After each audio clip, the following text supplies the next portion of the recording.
మీరున్నప్పుడు ఈ నాట్యకళలకు అక్కడ ఉండే డిసిప్లైన్ కానీ ఈ పద్ధతులన్నీ ఒక డిఫరెంట్ ఉండేయండి. రాను రాను స్మార్ట్ యుగం వచ్చింది, మొబైల్ యుగం వచ్చింది. ఇప్పుడంతా కళల్ని కూడా చాలా స్వైపింగ్ మెథడ్లో చూస్తున్నారు. అప్పటికి ఇప్పుడున్న వ్యత్యాసం మీరు గమనించింది?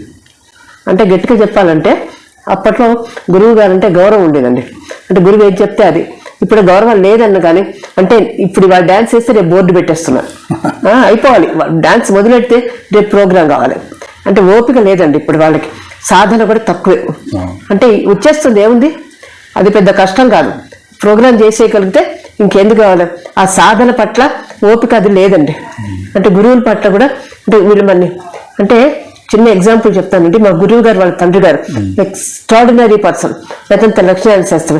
ఆయన 1 year పాటు ఒళ్ళు రుద్దించుకొని నూనె మర్దం చేసుకొని ఇవన్నీ చేయించేవాళ్ళు, చెట్లకు నీళ్లు పోయించి. అంటే వాళ్ళకంతా ఓపిక ఉంటే అప్పుడు స్టెప్ మొదలు పెట్టేవారు. ఇప్పుడు ఏముందండి, 2 క్లాసులు కానీ సరిగ్గా తీసుకోకపోతే 3వ క్లాస్కి వీళ్ళు రారు. అంటే కొంచెం శ్రద్ధగా డెడికేషన్ చాలా తగ్గిందండి. అంటే నేను గురువు గారు అంటే ఇంకంతే, గురువు గారు ఏం చెప్తే అది. గురువు గారు వచ్చి మధ్యాహ్నం వచ్చి కష్టమైన ఐటెం చేయమంటే కూడా నోరు మూసుకొని చేసేవాడు. ఇప్పుడు ఏంటంటే ఓపిక లేదు, పడిపోతున్నారు, చెమటలు గార్చి పడిపోతున్నారు. అంటే ఒక స్టెప్ 2 సార్లు కూడా ఒక 5 నిమిషాలు చేయలేదు.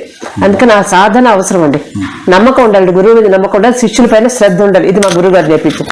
గురువు మీద నమ్మకం ఉండాలి, ఈయన తప్పకుండా నన్ను పైకి తీసుకొస్తాను. అలాగే శిష్యుల పట్ల శ్రద్ధ ఉండాలి గురువుకి. అంటే వీళ్ళు తప్పకుండా పైకి వస్తారు అని శ్రద్ధగా నేర్పాలి. అలాగే గురువు గారే మనకి పైకి తీసుకొస్తారు అన్న నమ్మకం శిష్యులకు ఉండాలి. ఇవి 2 తగ్గించారని నాకు అనుమానం.